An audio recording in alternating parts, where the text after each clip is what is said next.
Determinant का topic शुरू कर दिया था, मतलब डिटर्मिनेंट चैप्टर शुरू किया था। डिटर्मिनेंट का कुछ बेसिक देखा था कि सेकेंड ऑर्डर जो डिटर्मिनेंट होता है उसकी डिटर्मिनेंट हम कैसे निकालते हैं, जो कि हमें पहले से पता भी था। उसके बाद थ्री ऑर्डर डिटर्मिनेंट की भी डिटर्मिनेंट वैल्यू कैसे निकालते हैं वो भी हमें पता था, ठीक है ना। तो वो भी देख लिया था हमने कि कैसे निकालते हैं, और नॉर्मली हम जानते भी हैं उसको हम कैसे फाइंड आउट कर पाते हैं। Sign convention plus minus plus कुछ डिटर्मिनेंट के बारे में कुछ इंपॉर्टेंट पॉइंट्स थे जो हमने वहां पे देखा कि डिटर्मिनेंट का टर्म्स एक्सपेंशन में कितना आता है। अगर nth ऑर्डर का डिटर्मिनेंट है, n ऑर्डर का, तो n फैक्टोरियल हो जाता है उसमें नंबर ऑफ टर्म्स, ठीक है। उसके बाद फिर अगर हमने बताया था कि डिटरमिनेंट में जो है एक न्यूमेरिक वैल्यू मिलती है, ना कि मैट्रिक्स में। मैट्रिक्स में न्यूमेरिक वैल्यू नहीं मिलती, डिटरमिनेंट जो है वो एक न्यूमेरिक वैल्यू देता है किसी भी मैट्रिक्स का। तो उसके बाद हमने ये भी बताया कि डिटरमिनेंट जो होता है वो स्क्वायर मैट्रिक्स का डिफाइन होता है, मतलब वो मैट्रिक्स जिसमें रोज और कॉलम आपस में इक्वल होते हैं उन्हीं मैट्रिक्स का जो डिटरमिनेंट होता है वो डिफाइन होता है। अदरवाइज हम किसी ऐसे जो ऑर्डर्स हैं मीन्स जिसमें रोज और कॉलम इक्वल नहीं होते हैं, सो उसमें डिफाइन नहीं होता है। लेकिन उससे पहले एक टॉपिक जो मैट्रिक्स में एक छोटा सा टॉपिक रह गया था जिसपे क्वेश्चन एग्जाम में बहुत पूछा जा चुका है, ऑर्थोगोनल मैट्रिक्स। तो एक बार मैं उस ऑर्थोगोनल को बात बता देता हूँ, छोटी सी बात है। ऑर्थोगोनल मैट्रिक्स पढ़ा है किसी ने कि ऑर्थोगोनल मैट्रिक्स किसे कहते हैं, या किसी ने सुना है? Anyone else? Orthogonal matrix.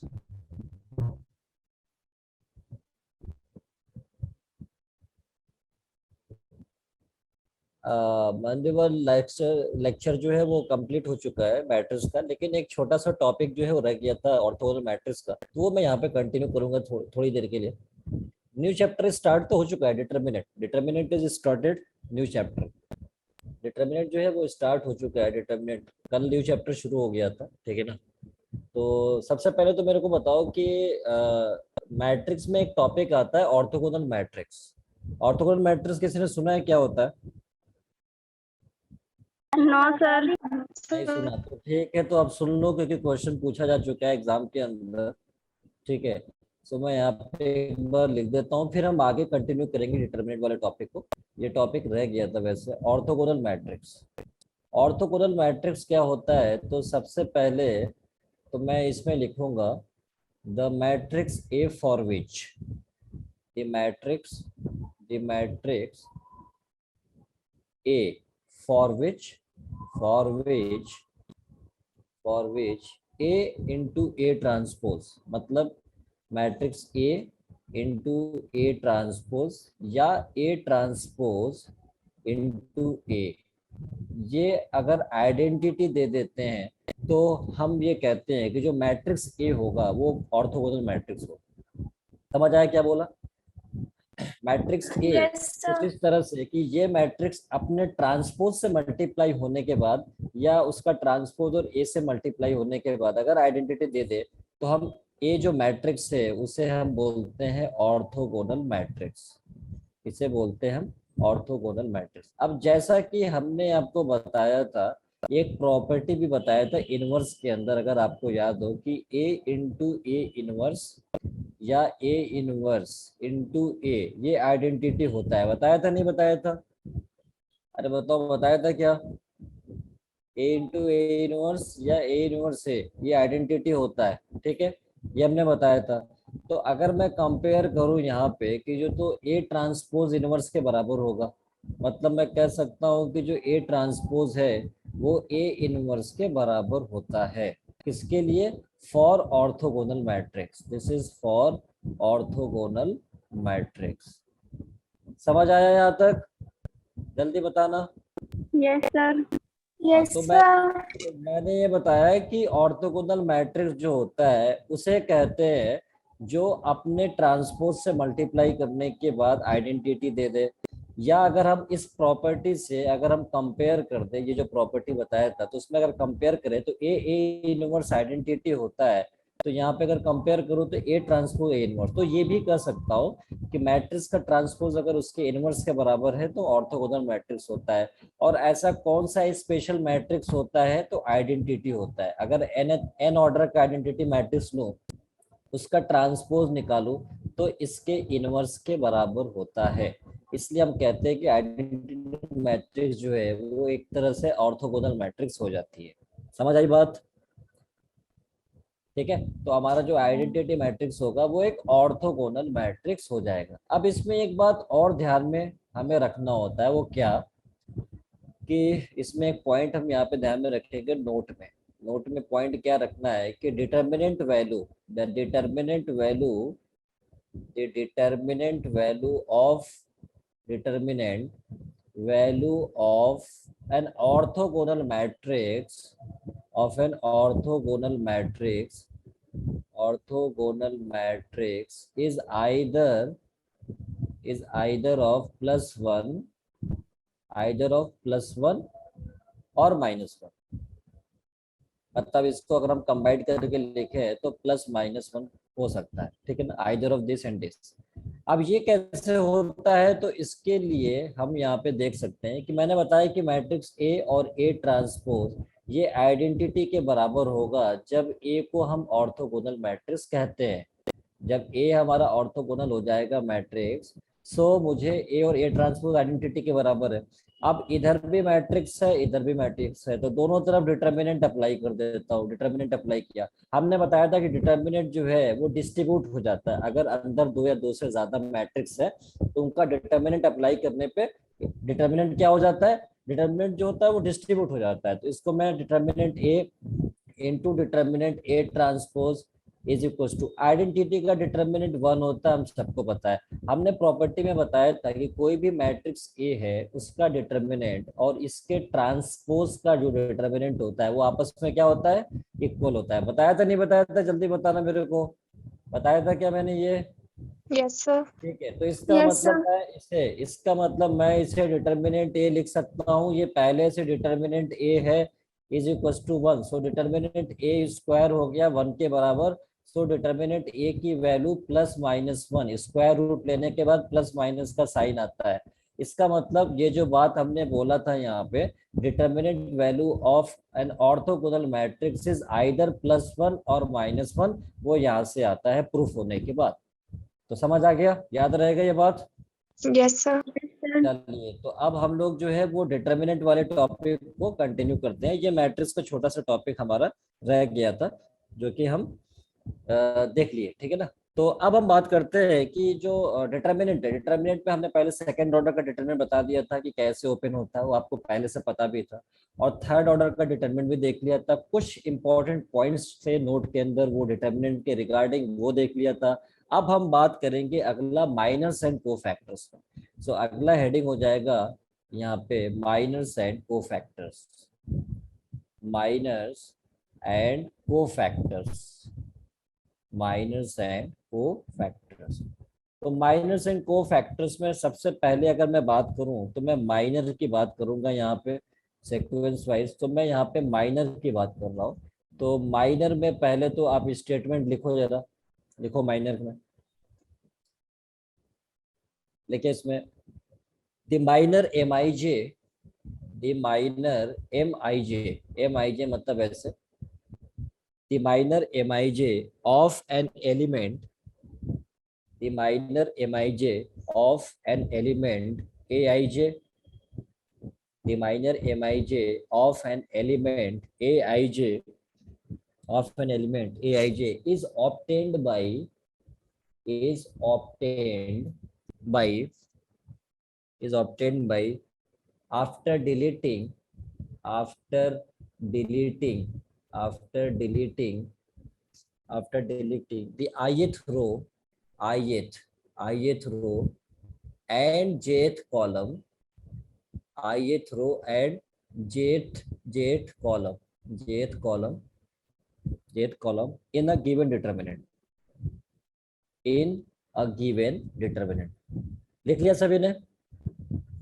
Yes sir. चलिए, तो हमने क्या बताया कि माइनर जो होता है, माइनर हम पहले निकाल भी चुके हैं जब हम को फैक्टर निकाल रहे थे, अगर आपको याद हो एडजॉइंट के टाइम में, तो वो चीज वही है, उसी का स्टेटमेंट हमने यहाँ पे लिखा है कि जो माइनर होता है वो एम आई जे से हम रिप्रेजेंट करते हैं उसको, ठीक है ना, एम आई जे से करके दिखाते हैं। एम आई जे का मतलब आई और जे, ये रो और कॉलम को रिप्रेजेंट करता है। जैसे कि मान लो आप कि मैं एक 3 ऑर्डर का डिटर्मिनेंट लेता हूँ। यहाँ पे मैंने लिया डेल्टा डैश 3 ऑर्डर का, तो यहाँ पे 3 ऑर्डर का मतलब डिटर्मिनेंट बनेगा। तो डिटर्मिनेंट की वैल्यू क्या क्या हो सकती है, एलिमेंट्स क्या क्या होंगे, A11 A12 A13 and this is A21 A22 A23, this is A31 A32 और A33, ये होता है।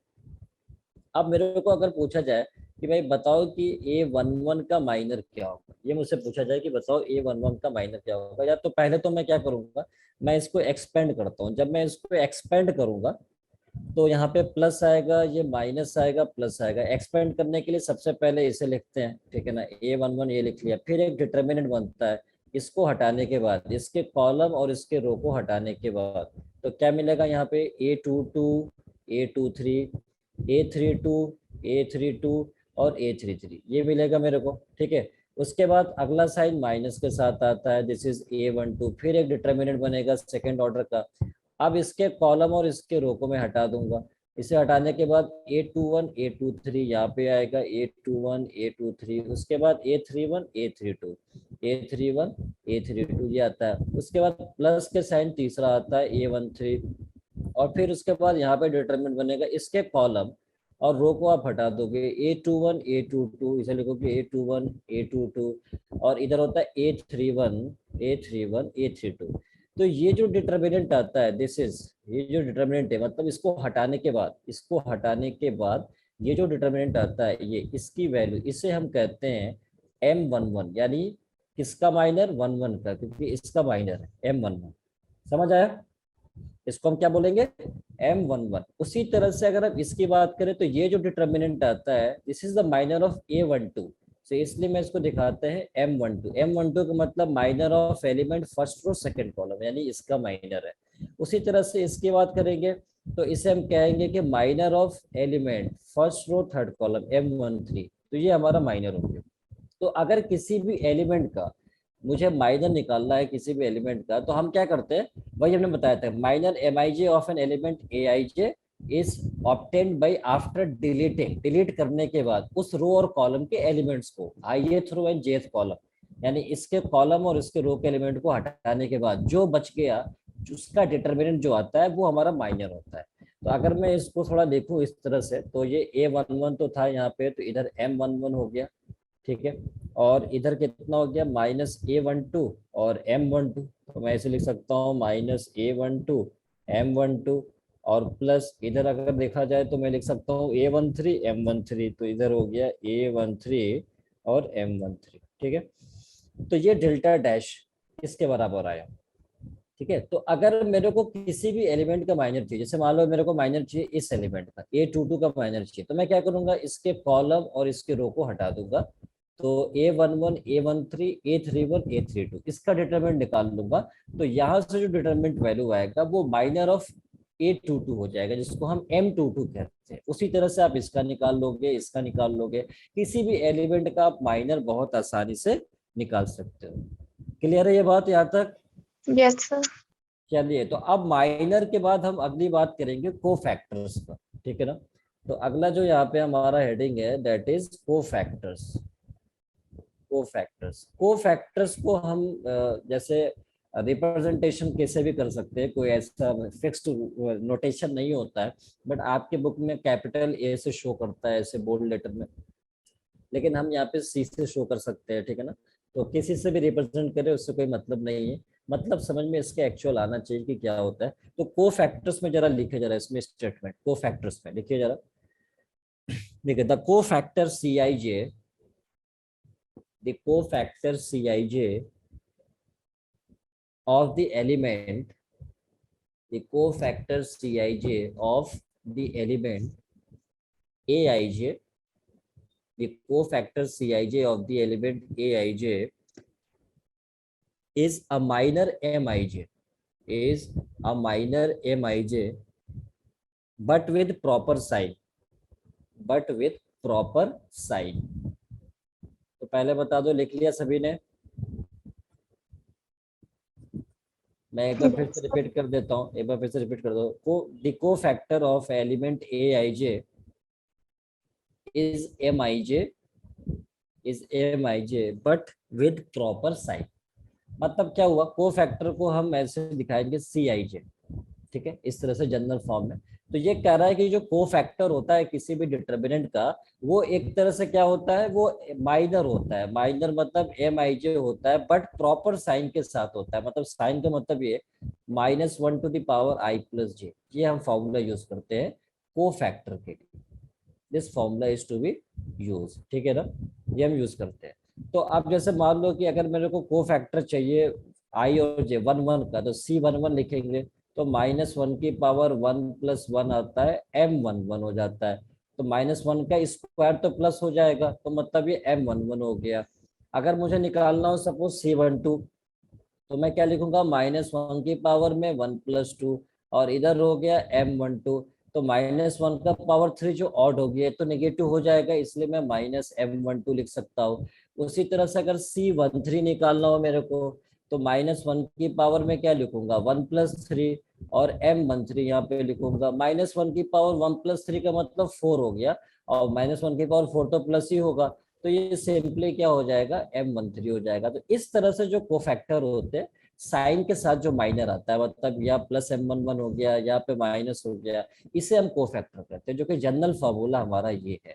तो हम किसी भी कोफैक्टर को आसानी से, तो अगर मैं देखा जाए यहाँ पे, तो डिटर्मिनेंट को, यानी ये जो डिटर्मिनेंट है डेल्टा डैश, इसको हम कैसे लिख सकते हैं।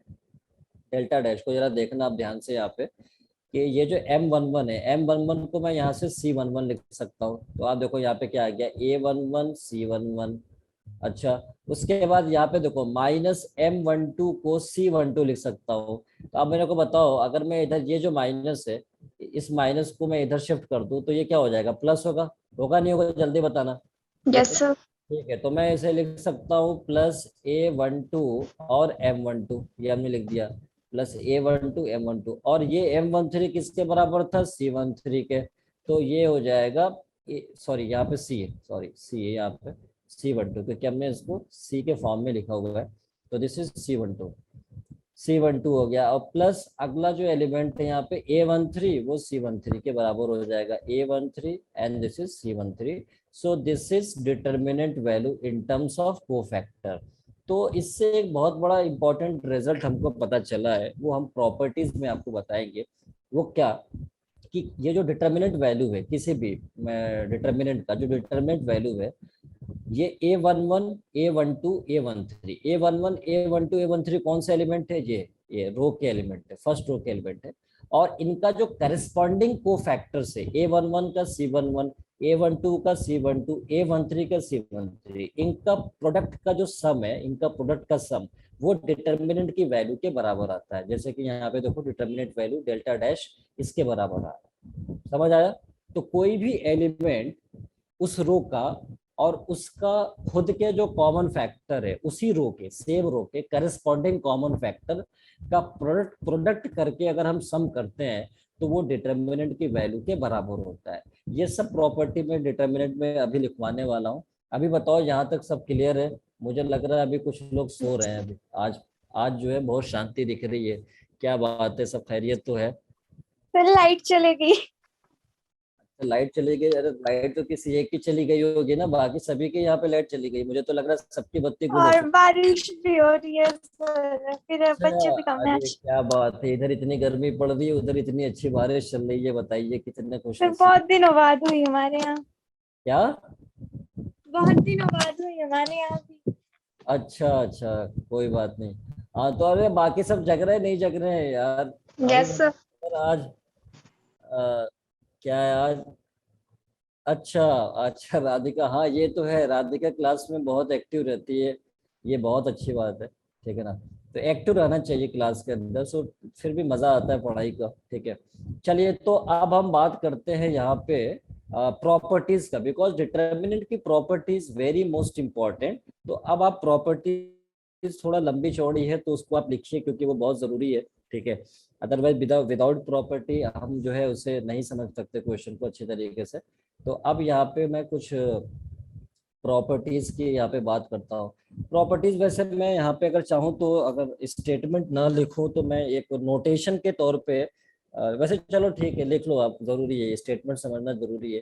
तो आप पहले लिखिए पहला प्रॉपर्टी फर्स्ट, लिखिए यहाँ पे first property, the sum of the product, the sum of the product of the sum of the product of the elements, the sum of the product of the elements of any row, of any row, the sum of the product of elements of any row, bracket में लिख लेंगे और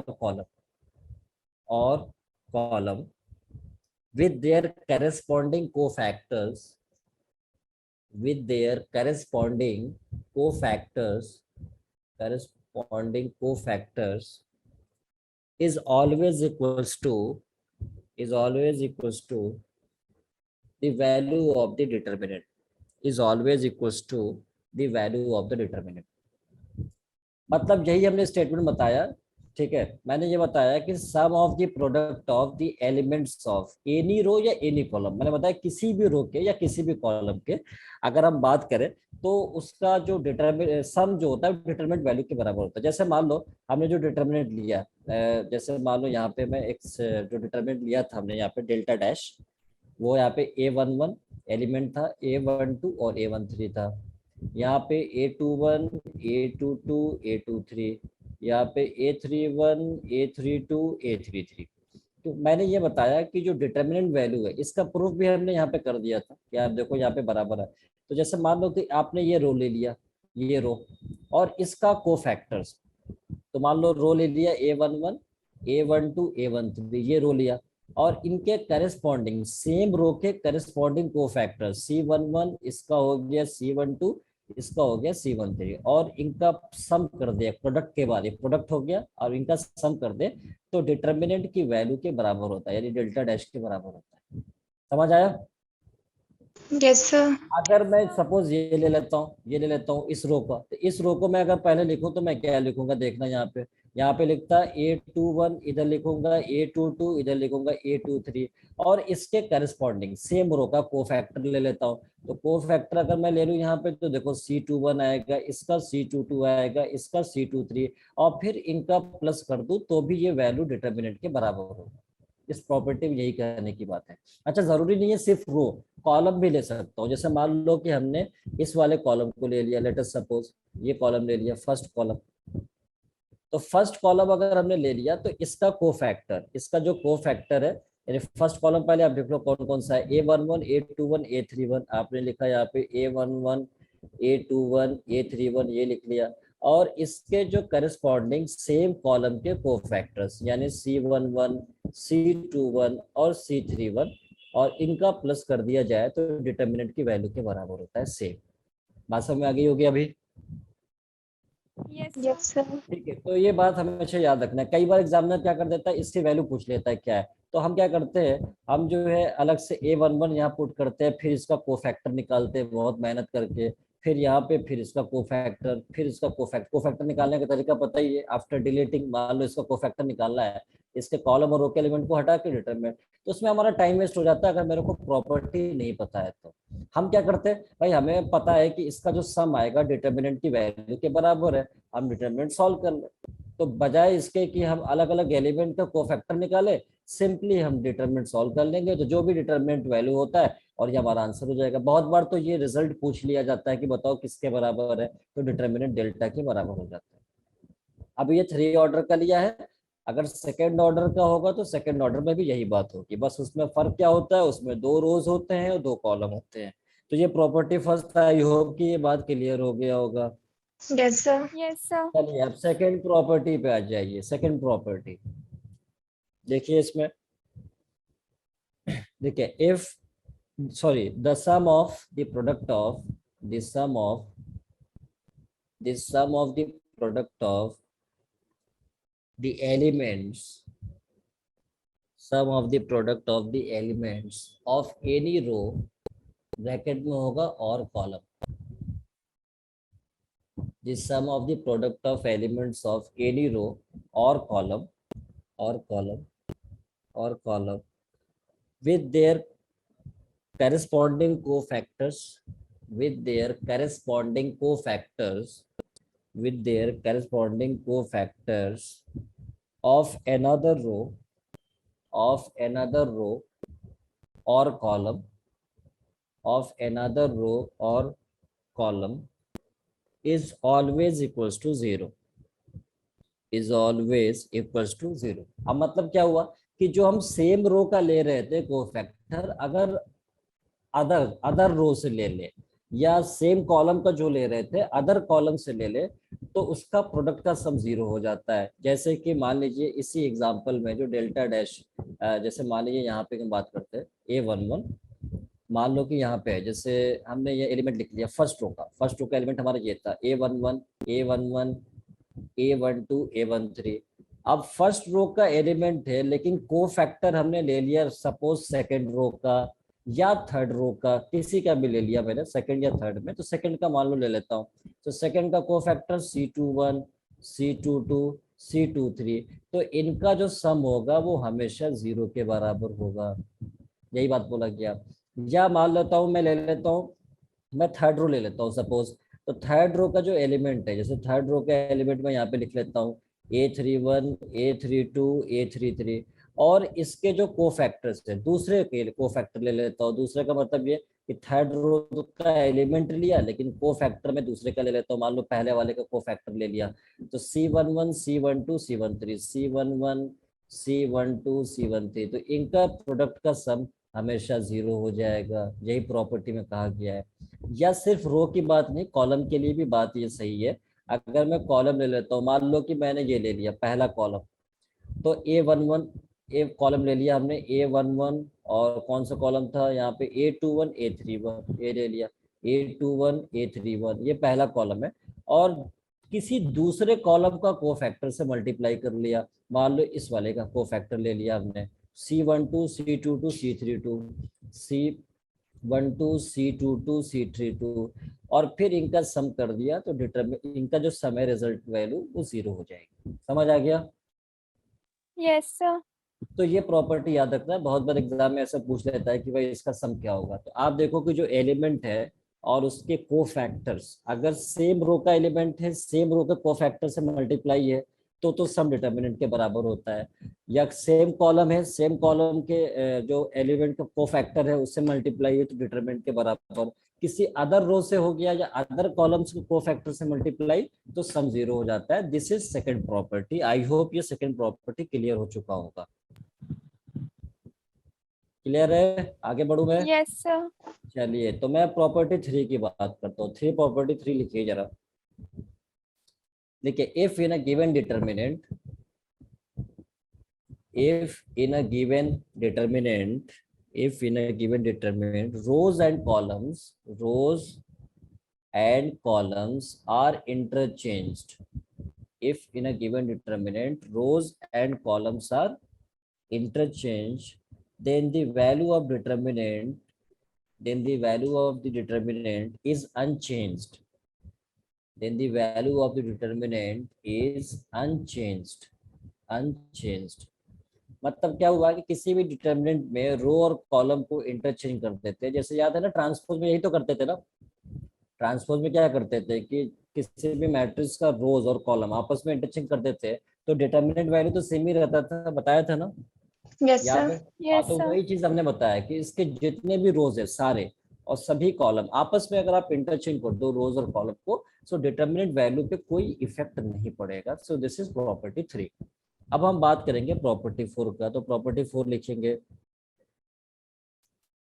देखिए, if in a given determinant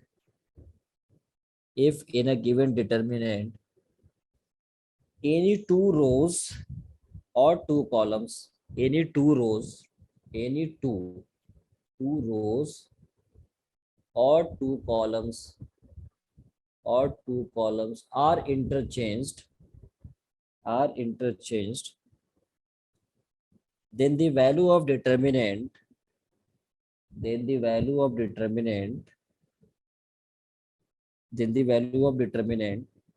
is same in magnitude but opposite in sign. Same in magnitude but opposite in sign। मतलब क्या हुआ जैसे मान लीजिए आपके पास डिटर्मिनेंट है, कहने का मतलब ये सेकंड ऑर्डर ले रहा हूँ यहाँ पे ABCD। अब इसमें आपको पता है कि इसमें रोज और कॉलम कौन कौन से हैं। तो यहाँ पे फर्स्ट रो आपको पता है ये है, और ये कॉलम सेकंड रो, ठीक है, sorry first row second row, ठीक है। अब हमने बताया कि इसकी डिटर्मिनेंट वैल्यू अगर आपसे पूछा जाए तो आप इसको मल्टीप्लाई करोगे माइनस टाइम्स, तो ये हो जाता है AD माइनस BC। लेकिन हमने कहा कि अगर किसी भी टू रोज को या टू कॉलम को अगर आप इंटरचेंज करते हो, जैसे R1 R2 को मैं इंटरचेंज, इंटरचेंज का मतलब ऐसे साइन दिखाते हैं ये, तो R1 को R2 पे भेज दो, R2 को R1 पे, तो ये कुछ इस तरह से दिखेगा। तो COD अब ऊपर चला जाएगा, A और B अब नीचे आ जाएगा क्योंकि इंटरचेंज कर दिया। तो जो न्यू डिटर्मिनेंट आएगा डेल्टा डैश अगर माना जाए तो इसकी वैल्यू क्या आएगी, तो आप देखो इसको मल्टीप्लाई करूंगा तो BC, और बीच में साइन माइनस, इसको मल्टीप्लाई करूंगा तो AD। अगर मैं माइनस कॉमन ले लूँ तो क्या आएगा, AD माइनस BC, और AD माइनस BC किसका डिटर्मिनेंट था, डेल्टा का था। तो मैं इसे क्या लिख सकता हूँ, जल्दी बताना, माइनस डेल्टा तो लिख नहीं सकता हूँ। इसका मतलब ये कि अगर किसी भी थ्री ऑर्डर के लिए भी बात यही हो रही है, सेकंड के लिए भी, थ्री ऑर्डर के लिए भी, किसी के लिए भी बात हो रही है कि अगर दो रो या दो कॉलम को आप चेंज करते हो तो डिटर्मिनेंट जो न्यू बनेगा उसका डिटर्मिनेंट वैल्यू प्रीवियस वाले का माइनस टाइम्स हो जाता है। ये बात याद रखना है, प्रीवियस वैल्यू का क्या होता है, माइनस टाइम्स होता है, ठीक है। ठीक है, तो ये माइनस टाइम्स हो जाता है। अब हम बात करेंगे अगली प्रॉपर्टी का, सो प्रॉपर्टी 5, ठीक है। देखिए इसमें, if in a given determinant, if in a given determinant if in a given determinant at least two rows, at least two rows at least two rows or two columns, or two columns are identical are identical are identical, or और के बाद लिखेंगे the elements of any one row, elements of any one row or column is zero, or column is zero, then the value of determinant is always equals to zero. Then the value of determinant is always equals to zero. तो क्या मतलब इसका हुआ, मैंने बताया कि किसी भी डिटर्मिनेंट में कम से कम दो रो, दो से ज्यादा भी हो जाए तो और अच्छी बात है, या दो कॉलम, ठीक है, उससे ज्यादा भी हो सकता है, अगर आइडेंटिकल हो जाए। जैसे आइडेंटिकल का मतलब मान लो ये 1 2 3 ले लिया, ये भी 1 2 3 ले लिया, ये आइडेंटिकल हो गए, दोनों कॉलम आइडेंटिकल हो गए। तो कम से कम दो कॉलम या दो रो, मतलब ऐसे भी हो सकता है 1 2 3 1 2 3, तो ये दो रोज आइडेंटिकल हो गए, तो डिटर्मिनेंट की वैल्यू जीरो हो जाती है। एक तो जिस केस में हो जाएगा, दूसरा ये कि किसी भी डिटर्मिनेंट में अगर कोई एक कॉलम, जैसे मान लो ये हो गया, या कोई एक रो यानी ये, अगर सारे एलिमेंट जीरो है तो भी डिटर्मिनेंट की वैल्यू जीरो हो जाएगी। इस प्रॉपर्टी में हमने बताया, समझ आए गई बात, यस सर। ठीक है। तो अब हम अगले प्रॉपर्टी पे आएंगे। अगली प्रॉपर्टी क्या कहता है, मैंने पहले भी बताया था कि जो अपर ट्रायंगुलर मैट्रिक्स का जो डिटर्मिनेंट होता है, अपर ट्रायंगुलर मैट्रिक्स का अगर डिटर्मिनेंट की हम बात करें, तो जैसे कि नेक्स्ट प्रॉपर्टी 6 पे मैं आता हूँ, प्रॉपर्टी 6 की बात कर रहा हूँ यहाँ पे, कि अपर ट्रायंगुलर, जैसे मान लो ये डिटर्मिनेंट है, ठीक है। अब ये किसका है, पहले तो मैं डायगोनल की बात कर लो, तो डायगोनल ABC, डायगोनल के मैट्रिक्स का जो यही होता है, ठीक है। उसके बाद ये एलिमेंट्स क्या होते हैं, सभी जीरो होते हैं, ये तो हम सबको पढ़ा पता है हमको, ठीक है। उसके बाद मान लो कि अपर ट्रायंगुलर अगर ले लेता हूँ या लोअर ट्रायंगुलर ले लेता हूँ, सपोज इस तरह से ABC ये हो गया, और इधर ले लिया XYZ, let us suppose this is X, this is Y and this is Z, और इधर ले लिया 0 0 0।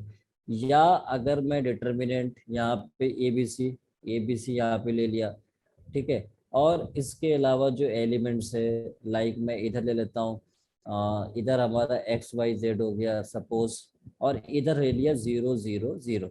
तो यहाँ तो लोअर ट्रायंगुलर बन गया और यहाँ पे अपर ट्रायंगुलर बन गया। तो मैंने बताया था कि ऐसे केस में जो डिटर्मिनेंट वैल्यू होता है लीडिंग एलिमेंट्स का प्रोडक्ट के बराबर होता है। याद आ रहा हो, ऐसा कुछ बताया था मैंने पहले भी। ठीक है, Yes, ये sir. इसके प्रोडक्ट के बराबर होता है। तो अब ऐसे जो डिटर्मिनेंट आपको दिख जाए तो डायरेक्ट प्रोडक्ट का मतलब ABC, ये हमारा आंसर हो जाता है। समझ आ गया? Yes, yes sir. सर। चलिए, तो अगली प्रॉपर्टी में मैं बढ़ता हूँ। ये प्रॉपर्टी 6 हो गया, प्रॉपर्टी 7 की बात कर रहा हूँ। तो अगला हो जाएगा प्रॉपर्टी 7। प्रॉपर्टी 7 में लिखिए, देखिए, if in the given determinant, if in the given determinant the elements of any one row, if in a given determinant the elements of any one row or column, elements of any one row or column are multiplied, are multiplied, are multiplied by k scalar, k कोई भी scalar हो सकता है, non zero, are multiplied by the scalar k लिख सकते हैं यहाँ पे, multiplied by the scalar k, then the determinant will also multiplied, then the determinant will also multiplied by k times, multiplied by k times। ठीक है, अब मतलब क्या हुआ कि जैसे ये हमने बताया था कि सपोज अगर हम एक डिटर्मिनेंट ले लेते हैं सेकंड ऑर्डर के, डेल्टा, ठीक है ना। तो यहाँ पे ए बी सी डी हो गया, ये हमारा हो गया ए बी सी डी, अगर ये एलिमेंट ले लिया तो इसका डिटर्मिनेंट अगर मैं निकालूं तो मुझे पता है A D minus B C होगा, इसको मल्टीप्लाई माइनस दिस, ये हो गया। अब मैं क्या करता हूँ, एक न्यू डिटर्मिनेंट मैं फाइंड कर रहा हूँ, डेल्टा डैश। तो उसमें हमने क्या किया, एक रो में, मतलब इस रो में, फर्स्ट रो में हमने एक स्केलर से मल्टीप्लाई कर दिया के बी, और बाकी जो टर्म है वो सेम है as it is C O D.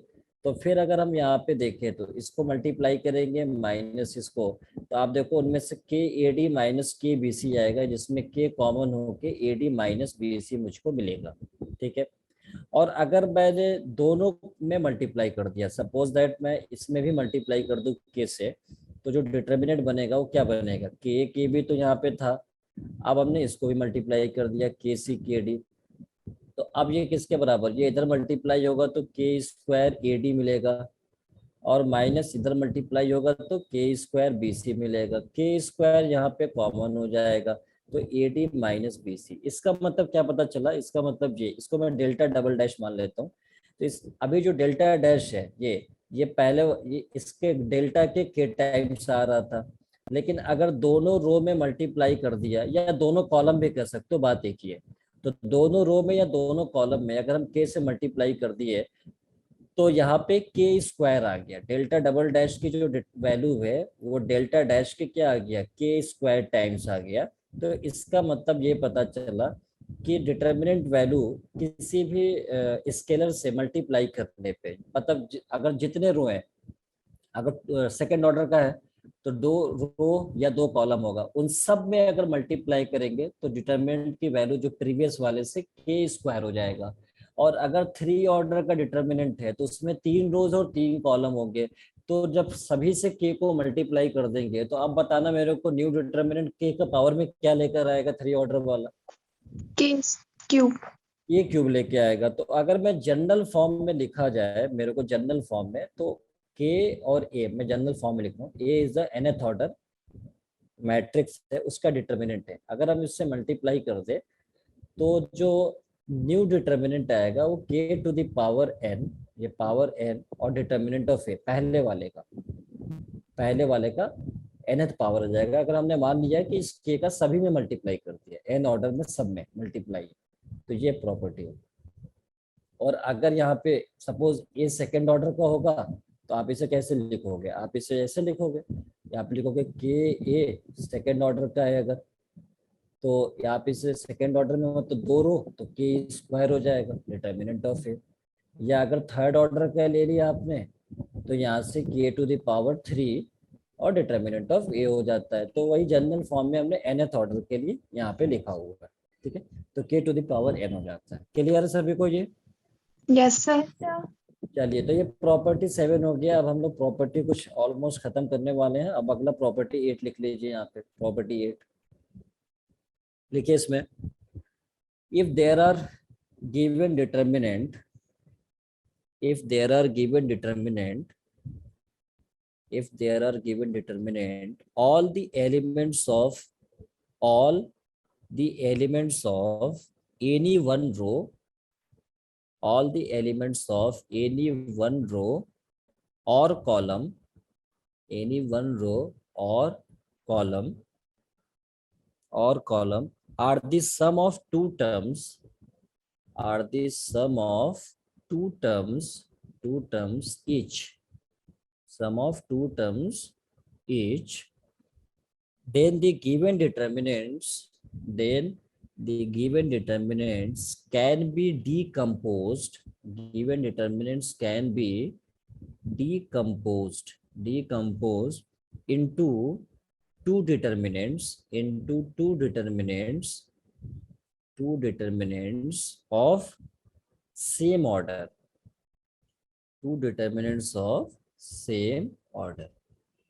इसका क्या मतलब हुआ, तो अब इसको थोड़ा समझ लेते हैं। जैसे कि यहाँ पे मैं मान लेता हूँ कि एक डिटर्मिनेंट है जिसमें इसके कुछ रो में, मतलब पहला रो की अगर हम बात करें तो इसमें सम है a1 प्लस a2, और इसमें मैं मान लेता हूँ b1 प्लस b2, और जो बाकी हमारे पास जो एलिमेंट है सेकेंड रो का वो सी और डी में मान लेता हूँ, सी और डी। तो कह रहा है कि किसी रो में या किसी कॉलम में अगर दो एलिमेंट का सम होता है ये, तो ये डीकम्पोज होता है, मतलब डीकम्पोज का मतलब ये स्प्लिट हो जाता है दो डिटरमिनेंट में। अब ये कैसे होता है, तो पहले तो आप दो डिटरमिनेंट ऐसे बनाओगे क्योंकि दो का सम है, यहाँ पे दो का सम है तो दो डिटरमिनेंट आएगा। अब जो दोनों डिटरमिनेंट आएगा तो उसमें जो ये जिसमें एक एक एलिमेंट है, सिंगल एलिमेंट, वो ऐसे ही रहेगा जैसे था, सी ओ डी आपका रहेगा ऐसे, और सी ओ डी इसमें भी ऐसे ही रहेगा। बस इसमें क्या चेंज आएगा, तो पहला होगा A1 B1, यहाँ पे A1 B1 आएगा, और दूसरा वाला जो आ जाएगा यहाँ पे A2 B2, this is A2 B2 यहाँ पे आ जाएगा। ठीक है, ये तो तब हुआ जब हम रो में बात कर रहे हैं कि दो एलिमेंट का सम है। कल को ऐसा भी हो सकता है एक कॉलम में सम हो जाए दो एलिमेंट का, तो भी दो दो डिटर्मिनेंट आपको स्प्लिट करके दे देगा। जैसे कि मैं एक दूसरा डिटर्मिनेंट यहाँ पे ले लेता हूँ, मान लो कि मैंने यहाँ पे ले लिया डेल्टा डैश मान लेता हूँ। तो मैंने यहाँ पे लिया कि इसमें A1 प्लस A2 और इसमें हो गया C1 प्लस C2, ये मैंने मान लिया, और इधर है B और D। तो अब यहाँ पे कॉलम में ऐड है दो दो एलिमेंट, तो अब भी ये दो डिटर्मिनेंट में ब्रेक डाउन हो जाएगा। तो दो डिटर्मिनेंट में ब्रेक डाउन का मतलब, अब जिसमें एलिमेंट, जैसे इस कॉलम में एलिमेंट तो सिंगल है तो सिंगल रहेगा, यहाँ पे जैसे था वैसे रहेगा, यहाँ पे रख दिया। ठीक है, और उसके बाद फिर क्या होगा, A1 C1 पहले वाले में आ जाएगा, A1 C1, उसके बाद A2 C2 दूसरे वाले में आ जाएगा, A2 C2। तो इस तरह से हम स्प्लिटिंग करते हैं डिटर्मिनेंट। समझ आ गया?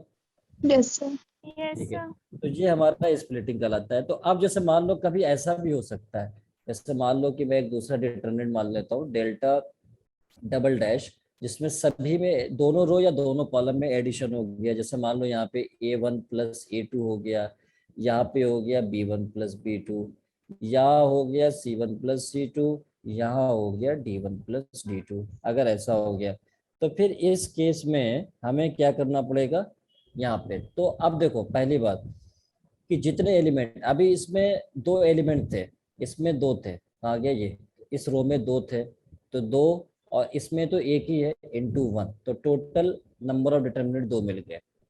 ठीक है, यहाँ पे दो मिल गए। अब इसमें देखो, इसमें कॉलम की बात करें, इस कॉलम में कितने एलिमेंट का सम, दो, इनटू इसमें एक ही एलिमेंट है तो टोटल दो डिटर्मिनेंट, तो दो डिटर्मिनेंट हमको यहाँ पे मिल गया। अब अगर हम बात करें इसमें, तो जल्दी बताना, इसमें अगर रो या कॉलम कोई भी ले लूं तो कितने एलिमेंट बनेंगे, कितने डिटरमिनेंट बनेंगे, जल्दी बताना, बिल्कुल टाइम अभी तक आंसर आ जाना चाहिए। कितना डिटरमिनेंट बनेगा, अरे इसमें कितने हैं, दो, इसमें भी दो, तो अगर मैं मल्टीप्लाई करूंगा तो कितने डिटरमिनेंट बनेंगे, 4। टोटल 4 डिटरमिनेंट बनेंगे। तो इसका मतलब, या कॉलम ले लो, अगर आप कॉलम यहाँ से ले लो, ये कॉलम, तो ये 2 हो गया, ये 2 मल्टीप्लाई करेंगे तो 4 डिटर्मिनेंट बनेगा। अब 4 डिटर्मिनेंट हम बनाए कैसे, अब ये सवाल है हमारे को। तो उसके लिए टेक्निक क्या होता है, तो पहले मुझे अगर 4 डिटर्मिनेंट बनाना हो तो मुझे पहले इसको 2 डिटर्मिनेंट बनाना पड़ेगा, ठीक है ना। 2 डिटर्मिनेंट में कैसे, तो पहले तो आप मान लो किसी, जैसे मैं रो को रेफरेंस लेके चल रहा हूँ, तो मैं मान के चल रहा हूँ कि इससे मैं सेम रखता हूँ रो को, ठीक है। सेकंड रो को सेम रखता हूँ C1 + C2, इसको मैं बाद में स्प्लिट करूंगा, ठीक है ना। तो एट अ टाइम आप किसी एक रो या एक कॉलम को ही स्प्लिट कर पाएंगे। तो मैंने सेकंड रो को फिक्स कर लिया है यहाँ पे भी और यहाँ पे भी, C1 + C2, D1 + D2, ये हमने फिक्स कर लिया। अब आपका जो पहला बनेगा यहाँ पे वो क्या बनेगा, यहाँ पे A1 B1 यहाँ पे आ जाएगा, A1 B1, उसके बाद A2 B2 यहाँ पे आ जाएगा। तो पहला वाला जो रो है उसकी स्प्लिटिंग हो चुकी है, वो 2 दे चुका है। अब अगला वाला जो है ये स्प्लिट करेगा आपस में, और ये भी आपस में स्प्लिट कर जाएगा। तो अब जब आप इस पे स्प्लिट करोगे तो इसमें तो सिंगल एलिमेंट है, ये जैसे कि तैसे ही रहेंगे, ये फिक्स रहेंगे A1 और B1, ये भी अपना जैसा था वैसा रहेगा A1 B1, ठीक है। उसी तरह से इसको आप स्प्लिट करोगे 2 पार्ट में डिटर्मिनेंट में, तो ये जो फिक्स सिंगल एलिमेंट वाले हैं ये फिक्स रहेंगे A2 B2, और ये भी A2 B2 फिक्स रहेगा। लेकिन अब यहाँ पे जो डिटर्मिनेंट बनेगा यहाँ से वो क्या बनेगा, C1 D1 के साथ, उसके बाद यहाँ C2 D2 के साथ, ये बन गया। उसी तरह से यहाँ पे C1 D1 के साथ, उसके बाद यहाँ पे C2 D2 के साथ, C2 D2। तो अब ये टोटल अगर आप देखो तो प्लस करोगे यहाँ पे, तो टोटल 4 डिटर्मिनेंट ये आपको मिल जाएंगे, टोटल 4 डिटर्मिनेंट। समझ आ गई बात कैसे करना है, Yes, sir.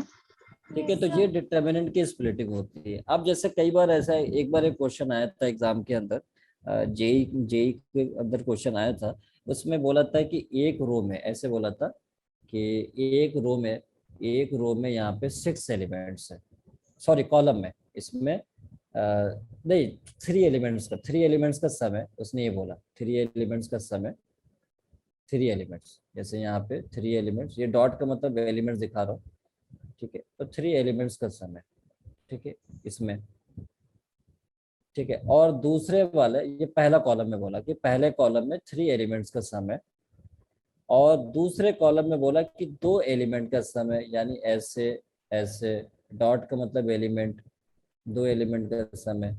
और तीसरे वाले में बोला था कि सिंगल एलिमेंट है, यानी सिर्फ एक एक। तो बोला था कि बताओ स्प्लिटिंग में कितना डिटर्मिनेंट आएगा, अरे जल्दी बताओ, बिल्कुल आंसर आना चाहिए, जल्दी बताओ। 6. 6 एलिमेंट्स हो गए, यहाँ पे कितने हैं टोटल, 3 है, इनटू इसमें कितना हो गया 2, यहाँ पे 2. परम्यूटेशन कॉम्बिनेशन पढ़ा होगा, पीएनसी का कॉन्सेप्ट यूज हो रहा है यहाँ पे, मल्टीप्लिकेशन ऑफ काउंटिंग, पीएनसी तो पढ़ लिया होगा, सर ने तो पढ़ाया था। Yes, sir. हाँ, तो वही काउंटिंग का प्रिंसिपल यहाँ पे यूज हो रहा है। और इसमें कितना है, 1 है, तो इसमें टोटल 3 एलिमेंट, टोटल 2 एलिमेंट, और ये 1, इनको आपस में मल्टीप्लाई कर दो, तो टोटल पॉसिबल जो डिटर्मिनेंट्स है वो 6 डिटर्मिनेंट्स बनेंगे। बहुत आसान क्वेश्चन था, बस आपको रूल्स पता होना चाहिए था, तो हम इसको आसानी से बता सकते हैं, ठीक है। Yes, sir. चलिए आगे बढ़े। Yes, sir. अच्छा, चलिए तो एक प्रॉपर्टी और जो लास्ट है उसको लिखते हैं, और फिर हम लोग क्वेश्चन पे आ जाएंगे, ठीक है। तो प्रॉपर्टी क्लास लिख लीजिए, 9th property, then we back to the problems.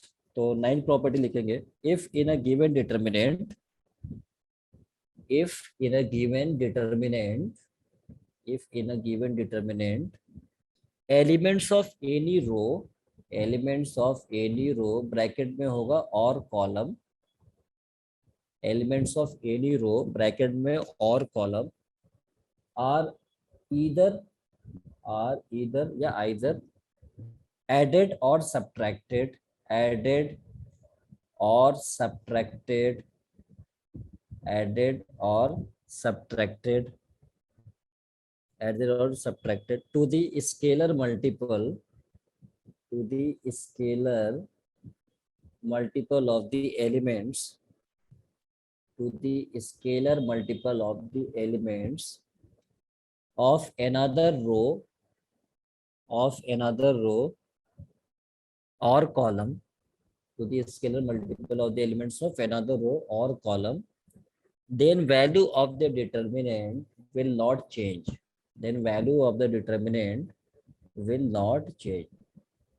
मतलब क्या बोला, मतलब ये कि आपसे बोला कि मान लो कि डिटर्मिनेंट है, मैं सेकंड ऑर्डर डिटर्मिनेंट ले रहा हूँ फॉर इजिएस्ट अंडरस्टैंडिंग, कि ये हमारा डिटर्मिनेंट है। अब इसमें कह रहा है कि इसकी डिटर्मिनेंट वैल्यू आप कितना निकालोगे, तो अब आप बहुत आसानी से निकाल सकते हो, AD माइनस BC ये होता है डिटर्मिनेंट वैल्यू।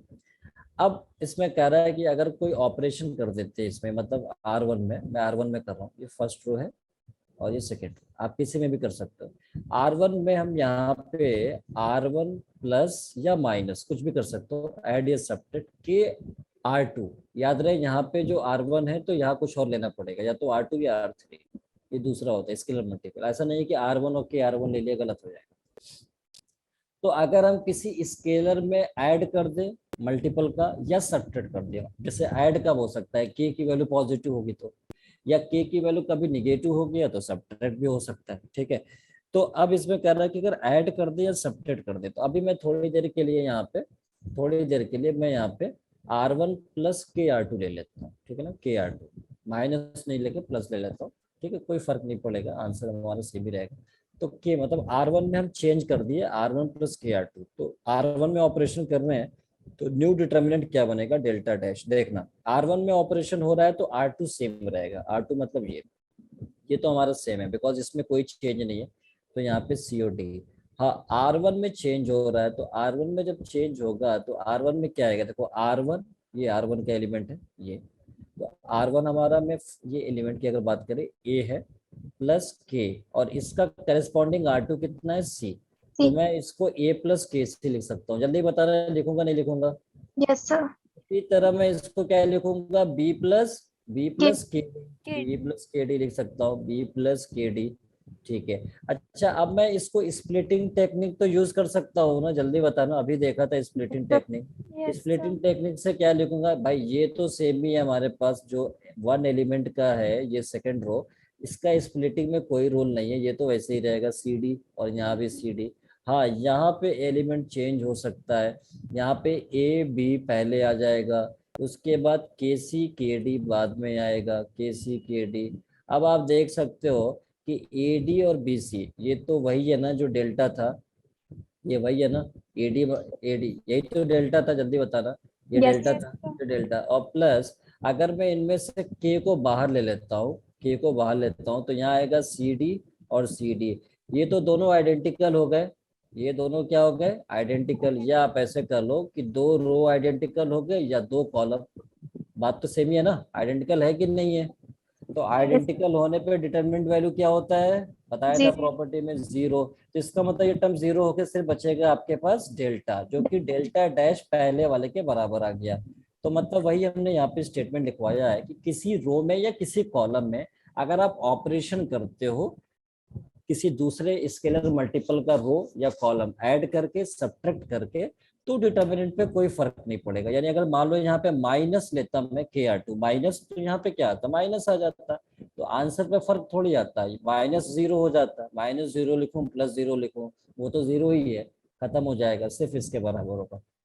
तो इसलिए ये प्रॉपर्टी हमारे को समझ में आ गई कि इस ऑपरेशन में डिटर्मिनेंट की वैल्यू, तो आप ये ऑपरेशन यूज कर सकते हो किसी भी डिटर्मिनेंट में फॉर सॉल्विंग क्वेश्चंस जो भी एज रिक्वायरमेंट हमारे लिए होता है, ठीक है ना, Yes, क्लियर है। sir.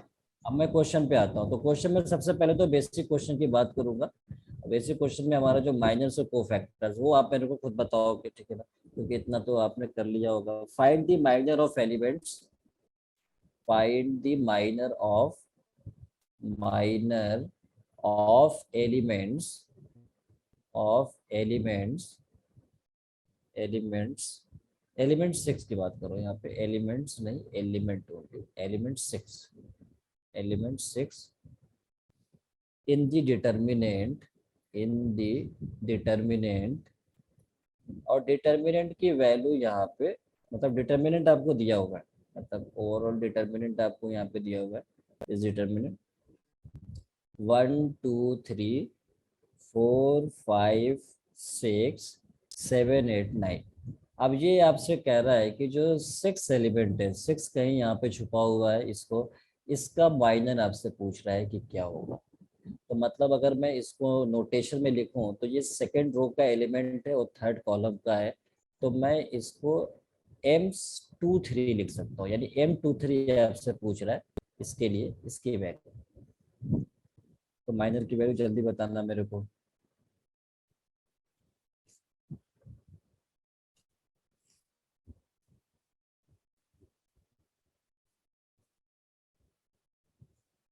सर -6। -6। और किस किस का आंसर आ गया -6, जल्दी बताना।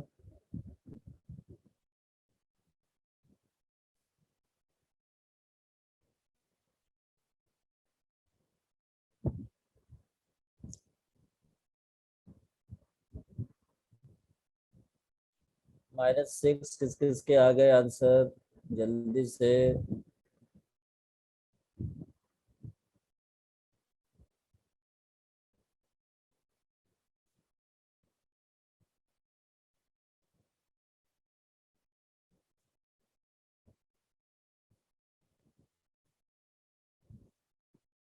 इतना टाइम क्यों लग रहा है भाई, ये तो बहुत बेसिक क्वेश्चन है, इतना टाइम क्यों लग रहा है। -6 करेक्ट है या नहीं है? Yes, sir. ठीक है, तो -6, तो -6 आंसर इज करेक्ट आंसर, ठीक है। तो -6 हम यहाँ पे जो लिख रहे हैं वो करेक्ट आंसर बिल्कुल सही है, ठीक है। तो मैं यहाँ पे देख लेता हूँ कि ये कैसे आता है। तो मैंने बताया था कि क्या बताया था, किसी भी एलिमेंट का माइनर निकालना है तो उसके कॉलम या रो, पहले तो रो हटा दो और ये कॉलम हटा दो, तो जो बचेगा क्या बचेगा, 1 2 7 8। इसको आप डिटर्मिनेंट बना लो यहाँ पे, 1 2 7 8। और फिर आप क्या करो यहाँ पे, इसे मल्टीप्लाई -10, तो कितना हो गया, 8 × 1 -7 × 2, तो 8 - 14 जो कि -6 के बराबर, यही तो पूछा गया है, दिस इज Yes. -6। यस ठीक है, सर। Yes, sir. चले तो मैं अब अगला क्वेश्चन लिख रहा हूँ, अगला भी क्वेश्चन बेसिक है, फिर धीरे धीरे आगे बढ़ेंगे अच्छे क्वेश्चन पे, पहले फंडामेंटल भी आना चाहिए। तो मैं अगला क्वेश्चन लिख रहा हूँ, फाइंड माइनर्स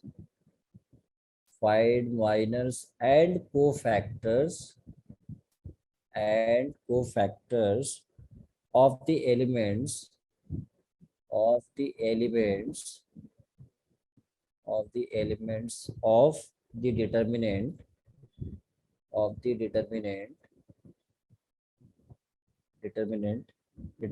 आपको दिया हुआ है यहाँ पे, दिस इज 2 -3 5 6 0 4 1 5 -7। तो कह रहा है कि इसके जितने भी एलिमेंट्स है उसके माइनर्स एंड कोफैक्टर। मैंने आपको बताया था कि अगर आपको माइनर पता चल जाए तो कोफैक्टर इज वेरी सिंपल, आपको बस ये यूज करना है, CIJ equals to -1 to the power i+j mi। और वैसे भी कोफैक्टर निकालना हमने पहले से जानते भी है, ज्वाइंट में हम इसको साइन दे देते थे, अगर याद हो, प्लस माइनस प्लस, वो कहाँ से आता था, वो यहीं से तो आता था, वो जो साइन है वो यहीं से आता है, i+j से। मान लो कि इस वाले को प्लस क्यों लिखते थे, क्योंकि ये फर्स्ट रो फर्स्ट कॉलम का एलिमेंट है, तो 1+1 अगर लिखूंगा 2 हो जाएगा, तो -1 का पावर 2 तो प्लस ही होगा, इसलिए यहाँ पे साइन प्लस लिखते थे, माइनस प्लस माइनस ये। क्योंकि बार बार ये काम ना करे i+j करने का, तो हम एडजॉइंट में ये काम कर लेते थे डायरेक्ट, माइनस और कोफैक्टर निकालने का, ठीक है ना। तो चूंकि ये क्वेश्चन में हो सकता है थोड़ा सा आपको टाइम लग जाए, तो आप इस क्वेश्चन को आप जो है वो बाद में ट्राई कर लेना घर पे। अब आगे बढ़ेंगे, बिकॉज ये क्वेश्चन सिंपल है लेकिन थोड़ा टाइम भी लगेगा, ईच एलिमेंट का निकालना है आपको, माइनर को फैक्टर। तो आप इसको एज अ होमवर्क प्रैक्टिस में आप इसे लिख लेना, ठीक है ना, बेसिक क्वेश्चन है, तो ये हो जाएगा, कोई दिक्कत नहीं है। अब मैं क्या करता हूँ, अगला जो क्वेश्चन है वो मैं लिखता हूँ, जो कि जेईई मेंस में पूछा गया है उस क्वेश्चन को, तो उसे मैं यहाँ पे लिखता हूँ, ठीक है। So next question is asked in the JEE Mains. तो इसमें पहले तो आपको लिखा हुआ है कि if A B plus B C, ये कह रहा है कि 0 नहीं है, एंड एक डिटर्मिनेंट दिया हुआ है यहाँ पे, दिस इज ए+1 और a-1, minus B, B plus one, B minus one, C minus one, C plus one, ये एक डिटर्मिनेंट है। प्लस इसके साथ एक दूसरा डिटर्मिनेंट भी दिया हुआ है, दूसरा है यहाँ पे A plus one, B plus one, C minus one, उसके बाद A minus one, B minus one, C plus one, और minus one to the power N plus two, और A minus one to the power N plus one B, और minus one to the power N C, ये। और इस सब का सम जो है 0 दिया हुआ है। तो कह रहा है कि फाइंड एन, एन क्या होगा। उसके लिए ऑप्शन भी मैं यहाँ पे लिख रहा हूँ, ऑप्शन जो गिवन था। First option is even integer, even integer. Second is odd integer, odd integer. Third is any integer, any integer, and the fourth option is n equals to 0। तो एक बार क्वेश्चन आप इसको पढ़ लो, देख लो क्या है। क्वेश्चन में आपको दो डिटर्मिनेंट का सम 0 दिया है, डिटर्मिनेंट का एंट्रीज भी आपको दिया हुआ है, फर्स्ट रो में, सेकंड रो में, थर्ड रो में आप एंट्रीज देख रहे हो। उसी तरह से दूसरे डिटर्मिनेंट का भी first row, second row, third row का एंट्रीज आप देख रहे हो। तो कह रहा है यहाँ से जो n आएगा वो क्या होगा। n एक इवन इंटीजर होगा या ऑड इंटीजर होगा, या कुछ भी इंटीजर हो सकता है, ऑड इवन कुछ भी, या n की वैल्यू 0 होगा, ये आपसे पूछ रहा है। ठीक है। तो पहली बात ये कि इस क्वेश्चन में आप कैसे स्टार्ट करोगे, ठीक है ना, क्योंकि क्वेश्चन में स्टार्ट करना इज इम्पॉर्टेंट है। तो आपको क्या लगता है, अगर मैं इसको अगले स्टेप पे जाऊं तो मुझे क्या करना चाहिए, कुछ आइडिया आ रहा है इसके लिए? पहले तो मैं इस डिटर्मिनेंट को लिखूंगा, मैं इस डिटर्मिनेंट को मैं लिख लेता हूँ जैसे ये था। तो यहाँ पे लिख दिया क्या था पहले, A plus one, A minus one, A plus one, A minus one, ये लिख लिया। उसके बाद सेकेंड रो में है minus B, B plus one, B minus one, minus B, B plus one, B minus one. Third row में हमारे पास C minus one, C plus one, C minus one, C plus one, ये था plus. अब मैं जो दूसरा determinant है, दूसरा डिटर्मिनेंट देखो, इसे इसे मैं क्या ऐसे लिख सकता हूँ क्या, minus one to the power N into minus one square A, और इसे minus one to the power N minus one into B, और इसे minus one to the power N C लिख सकता हूँ क्या, जल्दी बताना। Yes, sir. तो इसमें कुछ कॉमन आ रहा है क्या, कॉमन इसमें फैक्टर कुछ आ रहा है, ये minus one to the power n, ये कॉमन फैक्टर आ रहा है, ये आ रहा है। तो इस रो से, थर्ड रो से माइनस वन की पावर एन को मैं बाहर ले सकता हूँ। तो मैं यहाँ पे बाहर ले लेता हूँ, minus one to the power n. अंदर जो बचेगा वो जैसा है वैसा लिखा जाएगा। पहला तो भाई चेंज तो सिर्फ थर्ड रो में आएगा, बाकी सब तो सेम रहेंगे, यानी इससे मैं सेम लिखूंगा, A plus one, A plus one, ये होगा बी प्लस वन, और इधर कितना होगा C minus one, this is C minus one. उसके बाद सेकेंड रो में क्या आएगा, A minus one, B minus one, C plus one, A minus one, B minus one, C plus one. Third row में आप देखो, ये माइनस वन का स्क्वायर तो प्लस होगा ना, बताना, ये तो प्लस होगा ना, तो इसे लिखने की जरूरत है क्या, सिर्फ No. मैं ए लिख सकता हूँ, सिर्फ मैं ए लिख सकता हूँ, सिर्फ मैं ए इससे लिख सकता हूँ। उसी तरह से माइनस वन और बी मिलके कितना होगा, माइनस बी, इधर हो गया माइनस बी, और उसी तरह से ये प्लस में आएगा तो क्या, सॉरी प्लस तो है, ये माइनस वन की पावर एन है, वो तो बाहर हो चुका है, तो सिर्फ आएगा सी, सिर्फ आएगा सी। पता ना चला, मैं लिख सकता हूँ क्या, Yes, sir. जल्दी बताना। ठीक है, लिख सकता हूँ। अच्छा एक बात ध्यान देना कि मुझे थोड़ा जो एंट्रीज है, जैसे पहला वाला जो डिटर्मिनेंट है और दूसरे वाले डिटर्मिनेंट का एंट्रीज तो मुझे सेम ही दिख रहा है। आप देखो यहाँ पे ए दिख रहा है, तो ए यहाँ पे है, माइनस बी इधर है, माइनस बी इधर है, सी इधर है, ए प्लस वन इधर है, कहा गया ए प्लस वन इधर है, बी मतलब इंटरेस्ट सब सेम ही है, बट प्रॉब्लम क्या है, कुछ इधर उधर है, इसमें कुछ एलिमेंट, जैसे एलिमेंट इधर कुछ और रो में है, किसी और कॉलम में है, इधर एलिमेंट कुछ और है, लेकिन है सेम एलिमेंट। तो जैसा कि मैं पहला जो डिटर्मिनेंट देख रहा हूँ, ये क्यों ना क्यों ना इन दोनों डिटर्मिनेंट को एक सेम डिटर्मिनेंट बना लिया जाए, सेम दिखने में बन जाए, क्योंकि एंट्रीज तो सेम ही है ना, तो सेम तो बना सकते हैं with the help of properties of determinant. अब मेरे को ये दिख रहा है कि जो ए माइनस बी सी है ये रो के अंदर है और यहाँ पे दिख रहा है कॉलम में, तो मुझे ऐसा लग रहा है कि इसमें रो और कॉलम इंटरचेंज कर दिया जाए तो वैल्यू ऑफ डिटर्मिनेंट में तो कोई फर्क नहीं पड़ेगा। प्रॉपर्टी यही कहता है कि ऑल रोज और कॉलम को आप इंटरचेंज कर दो, डिटर्मिनेंट जो पहले था वैसे ही रहेगा। तो मैं क्या रो और कॉलम इंटरचेंज कर सकता हूँ क्या, जल्दी बताना। Yes, sir. तो ये जैसा था वैसे ही रहेगा, ठीक है, तो मैं इसको ऐसे ही लिख रहा हूँ, ये जैसा था तो यहाँ पे मैं लिख देता हूँ, ठीक है। दिस इज, मान लीजिए ये एलिमेंट जो भी है हमारे पास, दिस इज, और मैं इसको डेल्टा भी मान सकता हूँ, चलो मैं इसको डेल्टा मान लेता हूँ, इतना बड़ा मेरे पास जगह नहीं है लिखने को।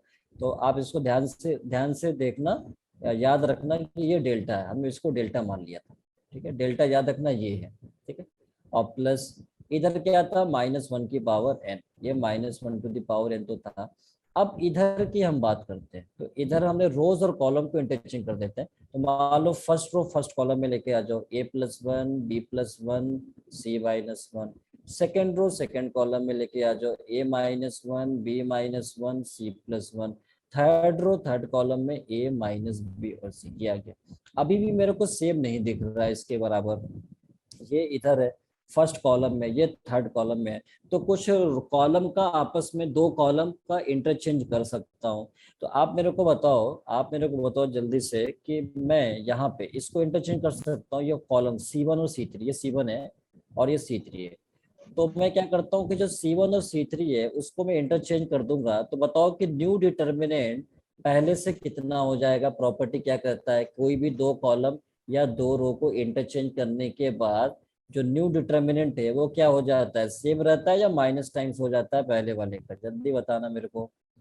इस C1 को C3 में भेजता हूँ, C1 को C3 में, a-b और c, सॉरी, ये जो C1 है, C1 तो हमारा इधर आएगा ना C3 में, C1 हमारा ये, this is C1 a+1 b+1 c-1, उसको C3 में भेज दिया। a+1 b-1 नहीं b+1 है, b+1 और c-1 ये भेज दिया, और C3 को C1 में भेज दिया क्योंकि इंटरचेंज किया हमने C1 C3 को। तो इधर आएगा a-b और c, a-b और c। और ये जो सेकंड कॉलम था वो जैसा था वैसे ही रहेगा, क्योंकि a-1 b-1 c+1, a-1 b-1 c+1 जैसा था वैसे ही रहेगा। तो अब मेरे को बताओ कि ये जो डिटर्मिनेंट आया है ये सेम रहेगा या माइनस टाइम्स हो जाएगा, कुछ प्रॉपर्टी बताया था। माइनस टाइम हो जाएगा। माइनस टाइम्स हो जाएगा, यही तो बताया था। देखो यहाँ पे अगर आपको लग रहा हो कि पता नहीं मैं सही बोल रहा हूँ कि नहीं, तो देख लो आप यहाँ पे, आप लोगों को यकीन हो जाएगा जिसको पता नहीं है। यहाँ पे हमने बताया था कि कोई भी दो रो या दो कॉलम, यहाँ पे अगर मैं इंटरचेंज कर देता हूँ, हाँ एटलीस्ट 2 रोज, नहीं तो सेव हो गया यहाँ पे, हाँ 2 रोज या 2 कॉलम अगर आप इंटरचेंज कर देते हो तो पहले वाले का माइनस टाइम्स हो जाता है। यहाँ देखो माइनस डेल्टा, कोई भी दो रो या दो कॉलम अगर आप इंटरचेंज करते हो माइनस टाइम, तो अब जो माइनस आएगा वो क्या करना पड़ेगा मेरे को, यहाँ पे बाहर माइनस लगाना पड़ेगा, यहाँ पे बाहर माइनस मेरे को लगाना पड़ेगा, ये माइनस। लेकिन अभी भी ये जो डिटर्मिनेंट आया इसके सेम नहीं आ रहा है, ये डेल्टा था, डेल्टा यही माना है, डेल्टा के बराबर नहीं आ रहा है। डेल्टा के बराबर आ रहा है क्या, अभी भी नहीं आ रहा। तो No, फिर sir. क्या करना पड़ेगा, ये जो a-1 b-1 c+1 ये जो इसमें है इसको इधर शिफ्ट करना पड़ेगा आपस में, यानी C2, अब ये C2 है और ये C3 है, तो C2 C3 को इंटरचेंज करना पड़ेगा। समझ आई बात, C2 Yes. C3 को। तो Yes, ऐसे sir. तब ये डेल्टा बन जाएगा, ये डेल्टा। अब फिर डेल्टा कॉमन ले लूंगा। अच्छा इधर सम 0 भी है, भूलना नहीं है, इधर सम क्या है, 0 है, इसे भूलना नहीं है। तो अब देखो यहाँ पे हो गया डेल्टा प्लस इधर -1 पावर n और इधर -1 पहले था। अब मैं क्या करता हूँ, C2 C3 को जब इंटरचेंज करूंगा तो C1 पे कोई फर्क नहीं पड़ेगा, जैसे था वैसे ही रहेगा, इन दोनों में इंटरचेंज हो रहा है। तो ये a+1 b+1 c-1 इधर आ गया, a+1 b+1 c-1 c-1 इधर आ गया, और a-1 b-1 c+1 इधर आ गया, b-1 c+1। अब अगेन जब दो कॉलम को इंटरचेंज किया तो फिर से माइनस आएगा न्यू डिटर्मिनेंट में, माइनस, और ये सम जीरो है, और माइनस माइनस कितना हो गया, +1 हो गया, माइनस माइनस +1 हो गया, तो कितना, अब इसे डेल्टा लिख सकता हूँ। ये जो डेल्टा हमने जो लिया था, डेल्टा किसके बराबर, ये देखो सेम आ रहा है, ठीक है। तो अब मैं इसे डेल्टा लिख सकता हूँ। तो अब हमारे पास जो एक्सप्रेशन आया वो क्या आया, डेल्टा इधर था प्लस इधर -1 डेल्टा, ये 0 आ गया। अब इनमें से डेल्टा कॉमन हो गया तो 1 + -1 की वैल्यू 0। तो दो फंक्शन है उसका प्रोडक्ट 0, तो या तो डेल्टा 0 या 1 + -1 लेकिन डेल्टा 0 हम नहीं ले सकते क्योंकि यहाँ पे जब डेल्टा सॉल्व करोगे तो 0 नहीं आएगा, क्योंकि इसके लिए यहाँ पे डेल्टा जो है, ये कंडीशन कहीं ना कहीं आएगी आगे जाके जब डेल्टा सॉल्व करोगे तो। बट जब ये 0 नहीं तो वो भी 0 नहीं, तो इसलिए डेल्टा 0 नहीं तो सिर्फ डेफिनेटली कौन सा 0 होगा, ये वाला टर्म 0 होगा। तो इसे जब 0 करेंगे तो -1 की वैल्यू किसके बराबर, -1। बताओ n क्या होना चाहिए यहाँ से, ऑड इंटीजर, इवन इंटीजर या एनी इंटीजर, जल्दी बताना। -1 क्या होगा, तो -1 आएगा। ऑड इंटीजर, इवन इंटीजर या एनी इंटीजर, कौन सा होगा, अरे जल्दी बताना। यहाँ पे ऑड इंटीजर, अगर ऑड इंटीजर होगा तभी तो इसको सेटिस्फाई करेगा भाई। ऑड इंटीजर जब होगा, यहाँ पे ऑड आएगा तभी तो वैल्यू -1 आएगी। तो इसका मतलब n क्या होना चाहिए, n होना चाहिए ऑड इंटीजर। समझ आया। Yes sir. हाँ, तो इस तरह से ये क्वेश्चन एग्जाम में पूछा गया है, सो हम इसको इस तरह से सॉल्व करते हैं। तो आप देख सकते हो इस क्वेश्चन में किसी को कोई डाउट है तो वो पूछ सकता है मुझसे। No sir. ठीक है, पूछ, चलिए अच्छी बात है। तो अब टाइम हमारे पास नहीं रहा, ठीक है ना, ज़्यादा। सो ये क्वेश्चन और लिख लीजिए।